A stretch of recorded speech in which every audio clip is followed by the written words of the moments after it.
केदारनाथ को जागृत महादेव क्यों कहा जाता है? केदारनाथ के दर्शन करने के लिए भक्त साल भर इंतजार करते हैं। केदारनाथ की चढ़ाई को बेहद ही मुश्किल माना जाता है, लेकिन ऐसा कहा जाता है कि भोले बाबा जिसे दर्शन देने की ठान लेते हैं उसे दर्शन देकर ही रहते हैं। इसी बात से जुड़ी है भगवान शिव की एक भक्त की कहानी, जिसके बाद केदारनाथ को जागृत महादेव कहा जाने लगा। तो चलिए आपको सुनाते हैं वो कहानी जिसके बाद केदारनाथ को जागृत महादेव कहा जाने लगा। ऐसा कहा जाता है कि एक बार एक शिव भक्त अपने गांव से केदारनाथ धाम की यात्रा पर निकला। पहले यातायात की सुविधाएं तो नहीं थी, वहां पैदल ही निकल पड़ा। रास्ते में जो भी मिलता उससे केदारनाथ का मार्ग पूछ लेता और मन में भगवान शिव का ध्यान करता रहता। चलते चलते उसको महीने बीत गए। आखिरकार एक दिन वहाँ केदारनाथ धाम पहुँच ही गया।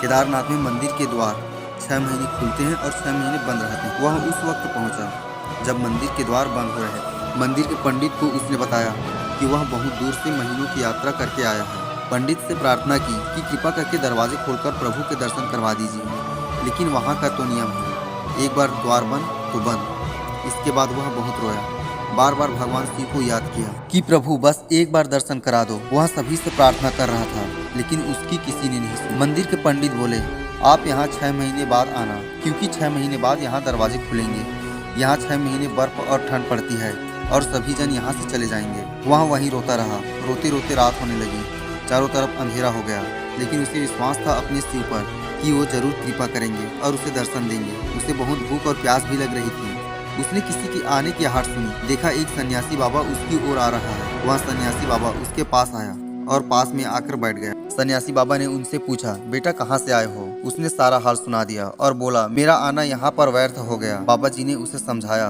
और खाना भी दिया। फिर बहुत देर तक बाबा उससे बात करते रहे। बाबा जी को उस पर दया आ गई। वह बोले, बेटा मुझे लगता है सुबह कल मंदिर जरूर खुलेगा, तुम दर्शन जरूर करोगे। बातों बातों में इसको न जाने कब नींद आ गई। सूर्य के प्रकाश के साथ भक्त की आंखें खुली।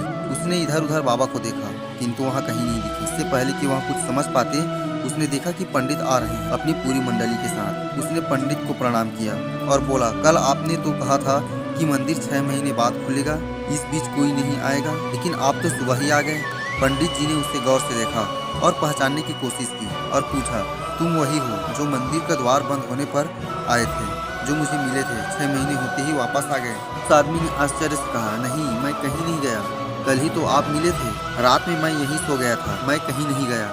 पंडित के आश्चर्य का ठिकाना नहीं था। उन्होंने कहा, लेकिन मैं तो 6 महीने पहले मंदिर बंद करके गया था और आज 6 महीने बाद आया हूँ। तुम 6 महीने तक यहाँ जिंदा कैसे रह सकते हो? पंडित और सारी मंडली हैरान थी। इतनी सर्दी में एक अकेला व्यक्ति कैसे 6 महीने तक जिंदा रह सकता है? तब उस भक्त ने उनको सन्यासी बाबा के मिलने और उसके साथ की गई सारी बातें बता दी कि एक सन्यासी आया था, लंबा, बड़ी बड़ी जटाएं थी, एक हाथ में त्रिशूल और एक हाथ में डमरू था। पंडित और सब लोग उसके चरणों में गिर गए। बोले, हमने तो जिंदगी लगा दी, किंतु प्रभु के दर्शन न पा सके। सच्चे भक्त तो तुम हो, तुमने तो भगवान शिव के साक्षात दर्शन किए हो। उन्होंने ही अपनी योग माया से तुम्हारी 6 महीने को एक रात में परिवर्तित कर दिया। यह सब तुम्हारे पवित्र मन और तुम्हारे विश्वास के कारण ही हुआ है। इसी कहानी की वजह से केदारनाथ को जागृत महादेव कहा जाता है।